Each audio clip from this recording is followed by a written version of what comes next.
জ্ঞানী মানুষজন সবসময় একটা কথা বলেন, ধৈর্য ধরো। শুধুমাত্র দুটো শব্দ, কিন্তু কতটা বিশাল সেটা বোঝার চেষ্টা করুন। ছোট একটা অস্ত্র হাতে নিন এবং একটা বিশাল পর্বতে নিরন্তর প্রহার করতে থাকুন। ধৈর্য ধরে সেই কাজ করতে থাকুন।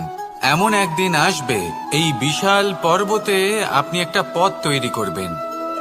কোনো ধনুর্ধর যখন নিজের বিদ্যা অর্জন করেন, তখন তাকেও ধৈর্য ধরতে হয়, তার নিজেকে সময় দিতে হয়, তবেই সে ধনুর্বিদ্যা শিখতে পারে।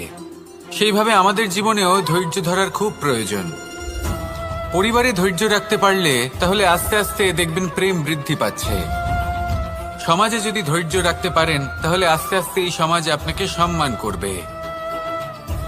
যদি নিজের জীবনে ধৈর্য রাখতে পারেন তাহলে নিজে থেকেই আত্মবিশ্বাস বাড়বে, নিজের বিকাশ হবে।